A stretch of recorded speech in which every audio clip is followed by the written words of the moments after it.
여러분, 오늘 해설에서는 최근 미국 국채 시장을 제대로 강타한 엄청난 현상에 대해 이야기해 보려고 합니다.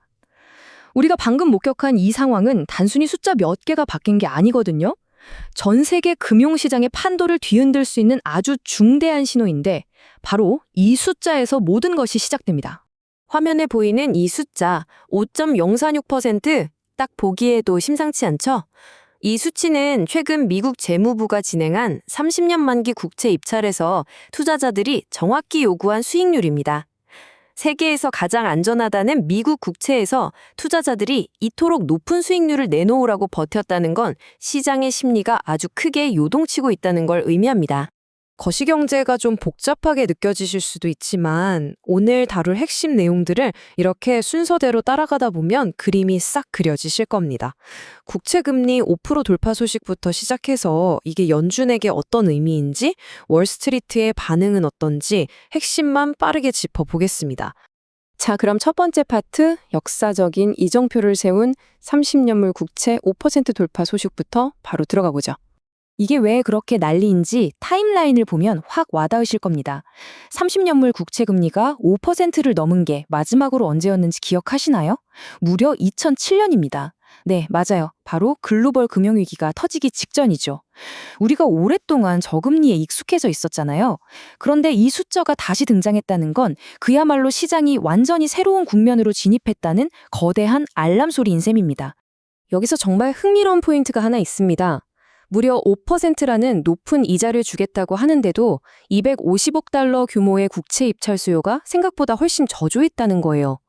보통 이 정도 장기 고금리면 덥석 물어야 정상인데 말이죠. 다들 채권을 사지 않고 머뭇거렸다는 건 앞으로의 상황에 대해 시장이 단단히 겁을 먹고 있다는 뜻으로 해석할 수 있습니다. 도대체 투자자들이 왜 이렇게 겁을 먹은 걸까요? 두 번째 파트에서 그 근본적인 원인을 추적해 보겠습니다. 이 상황은 마치 거대한 도미노와 같습니다. 시작은 이란이 얽혀있는 중동의 지정학적 분쟁이에요. 여기서 원유 공급에 차질이 생기니까 유가가 배럴당 100달러 선을 위협할 정도로 확 튀어 올랐죠. 여러분도 아시다시피 기름값이 오르면 운송비부터 제조원가까지 안 오르는 게 없잖아요. 결국 이 에너지 가격 급등이 단순한 단기 충격에 그치지 않고 아주 길고 끈질긴 인플레이션 공포로 굳어지고 있는 겁니다. 그럼 월스트리트는 이 인플레이션 공포를 구체적으로 어떻게 수치화하고 있을까요? 세 번째 파트에서 그들의 진짜 속마음을 들여다보죠.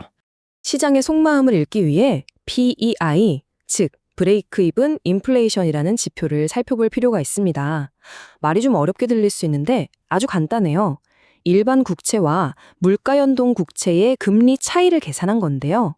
쉽게 말해 앞으로 물가가 이만큼은 오를 거다 라고 월가 사람들이 공식적으로 돈을 걸고 있는 일종의 인플레이션 베팅 결과표라고 보시면 됩니다. 이 데이터를 보시면 상황이 좀 심각하다는 걸 알 수 있습니다. 5년 그리고 10년짜리 BII 수치를 보면 시장은 인플레이션이 연준의 목표치인 2%를 훌쩍 넘어서 2.5%에서 2.7% 수준에 계속 머물 거라고 보고 있어요. 게다가 이 수치들은 물가 상승세가 엄청났던 2022년과 2023년 이후 가장 높은 수준입니다. 한마디로 물가 오름세가 절대 쉽게 잡히지 않을 거라는 쪽에 엄청난 판돈이 몰려있다는 뜻이죠. 이렇게 물가가 안 잡히면 가장 골치 아픈 곳이 어딜까요? 네, 바로 연준입니다. 네 번째 파트, 연준의 딜레마를 살펴보겠습니다. 사실 얼마 전까지만 해도 우리 모두 이제 슬슬 금리가 좀 내려가지 않을까 하고 기대했었잖아요. 그런데 이놈의 기대 인플레이션이 다시 고개를 들면서 그 희망이 빠르게 식어가고 있습니다. 금리 인하는커녕 지금의 이 높은 금리를 예상보다 훨씬 더 오래 유지해야 할지도 모르는 상황이 된 거죠. 심지어 최악의 경우에는 물가를 확실히 잡기 위해 추가로 금리를 더 올려야 할 수도 있습니다.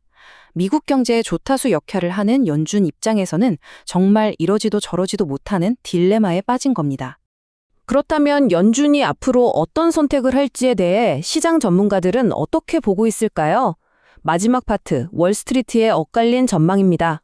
현재 월스트리트 내부에서도 의견이 아주 팽팽하게 맞서고 있습니다.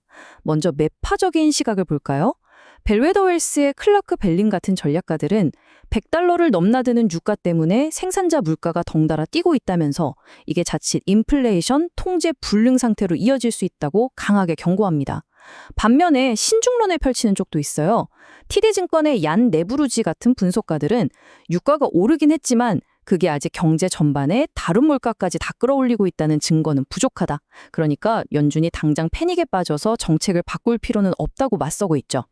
이 혼란스러운 상황을 가장 잘 요약해주는 문장이 하나 있습니다. 도이체방크의 스티븐 쟁은 에너지 가격 상승으로 인플레이션 기대가 고정되지 못하면 시장은 연준의 경로를 다시 계산해야 할 수 있다고 말했습니다. 연준이 가장 무서워하는 게 바로 이거거든요. 사람들의 머릿속에 물가는 계속 오를 수밖에 없구나 하는 생각이 아예 뿌리 내려버리는 건 말이죠. 만약 정말 그렇게 기대 심리가 풀려버린다면 그동안 시장이 예상했던 금리 인하 시나리오는 완전히 휴지 조각이 되고 판을 처음부터 다시 짜야 합니다. 자, 오늘 해설에서는 국채 시장이 우리에게 보내는 강력한 경고음, 바로 그 5% 돌파의 의미를 함께 살펴봤습니다. 2007년 이후 처음으로 이 선을 넘었다는 건 분명 가볍게 넘길 수 없는 붉은 깃벌입니다. 지정학적 위기에서 시작된 유가 급등, 그리고 다시 꿈틀거리는 인플레이션의 망령 앞에서 과연 연방준비제도는 어떤 극적인 선택을 내리게 될까요? 시장의 운명을 가를 이들의 다음 행보, 여러분은 어떻게 예상하십니까?